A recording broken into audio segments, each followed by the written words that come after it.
So let me take you to the world of words. हम जिस दुनिया में रहते हैं, we are always either listening to somebody's words, we are speaking, or we are reading words written by somebody.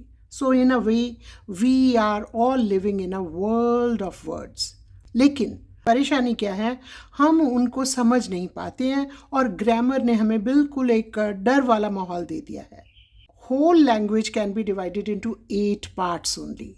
All the words in the world can be divided into 8 parts. Yes, in some of your grammar books, they may tell you that we can divide them into 9 parts. Then that means they have added the articles also as a part of speech. पर कोई बात नहीं, 8 या 9 हम उसको सारा detail में अभी पढ़ते हैं. ये नीचे पिक्चर में आप देखिए बहुत सारे लोग बैठे हैं. This is a picture of a cafe जहाँ मैं आज आपको लेके जाने वाली हूँ. और जो भी ये वर्ड्स बोल रहे हैं वो उसका कोई ना कोई कैटेगरी में उसका ग्रामेटिकल नेम है. Let me take you to the real world जहाँ हम सारा दिन रहते हैं. ये रहा आपका वर्ल्ड ऑफ वर्ड्स और हम सारे in a world of words में ही रह रहे हैं. Let me take you to the cafe. So this is a cafe. We meet our friends here. We enjoy coffee together. And what do?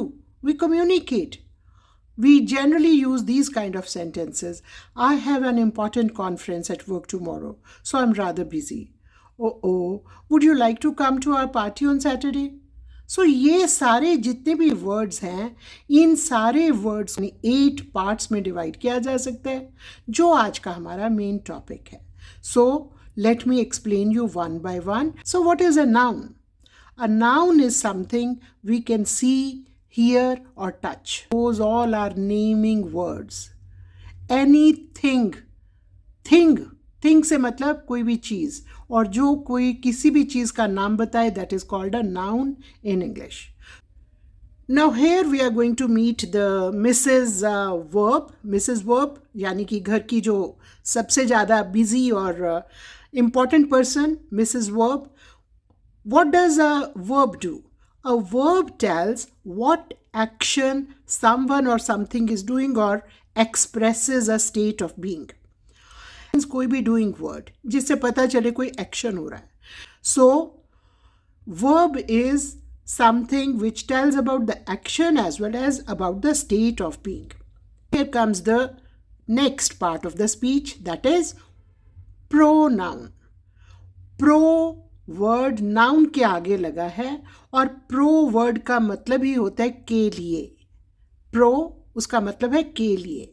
सो यानी वो वर्ड्स जो नाउन के लिए यूज किए जा सके. So what are pronouns? Pronouns can be used to replace nouns.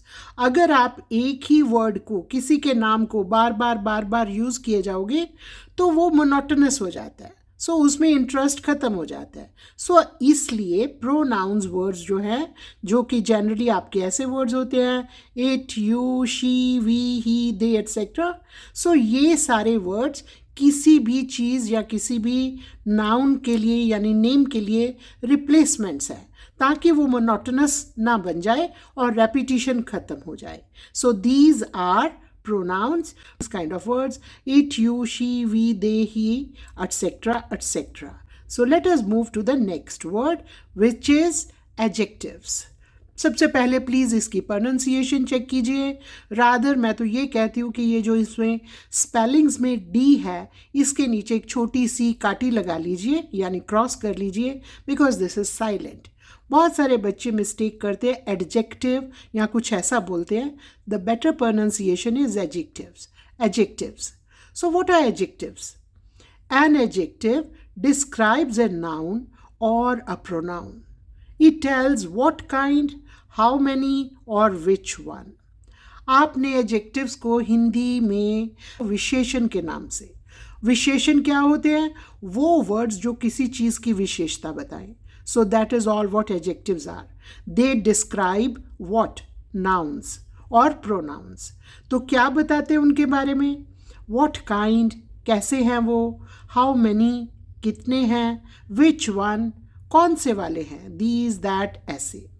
So example के लिए the brave bear protected her 2 cubs. Brave where की विशेषता बताने वाला, क्वालिफिकेशन बताने वाला, so that is an adjective. और कितने कप्स की, 2 कप्स की, so that is also an adjective. These words are known as adjectives.